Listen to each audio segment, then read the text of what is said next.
तुम्हाला असं वाटेल की जीवनामध्ये सगळं काही संपलं आहे किंवा जीवनाच्या अतिशय वाईट स्टेजमध्ये तुम्ही आहात, अतिशय त्रासदायक फेजमध्ये असाल, तर मित्रांनो एक गोष्ट लक्षात घ्या की हा जो वाईट काळ आहे तुमच्या जीवनातला, ह्या वाईट काळापासून आपल्याला पळायचं नाही आहे. जर आपण एखाद्या जीवनाच्या सगळ्यात त्रासदायक स्टेजमध्ये आहोत तर त्या स्टेजला एक्सपिरियन्स करा.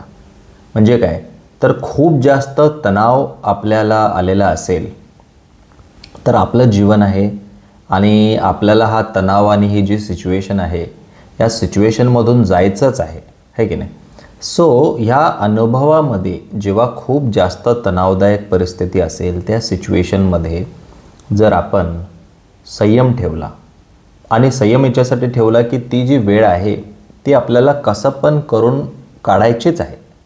त्यामुळे जर तुम्ही खूप त्रासदायक सिच्युएशनमध्ये फक्त स्वतःला शांत ठेवणे, त्याच्यामध्ये पॉझिटिव्ह विचार करायचा नाही आहे किंवा आणखीन काही चांगले विचार करण्याच्या भानगडीत पडू नका.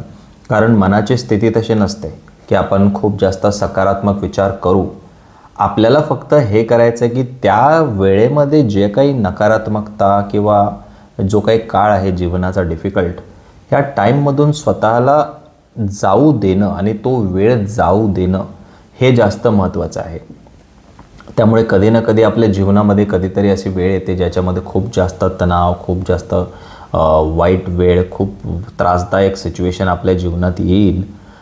सो अशा वेळी गिवअप तर आपल्याला करायचंच नाही आहे. कारण एकच लाईफ आहे, एकच जीवन आहे. गिवअप अजिबात नाही करायचं आपल्याला. फक्त संयम ठेवायचा आहे. वेळ बदलते, टाईम बदलतो, तो बदलेल तेव्हा बदलेल. पण ह्या वेळेमध्ये, ह्या वाईटातल्या वाईट वेळेमध्ये तुम्ही शांत राहा.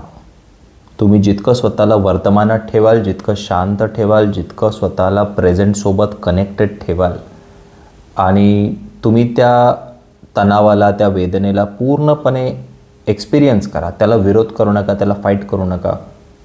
जो काही फ्लो आहे स्ट्रेसचा, तणावाचा, नकारात्मक गोष्टींचा जो काही फ्लो आहे त्या फ्लोला जस्ट ॲक्सेप्ट करत चला. कुठल्याही गोष्टीसोबत संघर्ष करू नका, त्याला स्वीकारत चला आणि वेळ काढा. कशी पण करून तुम्ही वेळ काढा. कारण जगाचा एकच नियम आहे की या गोष्टीमध्ये सगळ्या गोष्टी बदलतात, तर तुमची ही वाईट वेळसुद्धा बदलणार. आणि ती वाईट वेळ बदलेपर्यंत तुम्हाला संयम ठेवणं आवश्यक आहे. संयम हरू नका मित्रांनो. हे सुद्धा वेळ बदलेल आणि एक दिवस तुम्हाला रिअलाईज होईल की ज्या गोष्टीचं एवढं मी टेन्शन घेतलं होतं, एवढा स्ट्रेस घेतला होता, त्याचं एवढा टेन्शन घेण्याची गरज नव्हती. सो माझा छोटासा मेसेज तुम्हाला देण्याचा माझा प्रयत्न होता की काही वेळ असेल, कशीही वेळ असेल, गिवअप करू नका. वाईटातल्या वाईट वेळेत शांतता राखा, संयम राखा, वेळ घालवा, वेळ जाऊ द्या. आणि कुठलीही वेदना, कुठलाही त्रास हा परमनंट नसतो. हा निसर्गाचा नियम आहे, या ब्रह्मांडाचा नियम आहे आणि हे सगळं जग त्या नियमानुसारच चालतं. Thank you so much.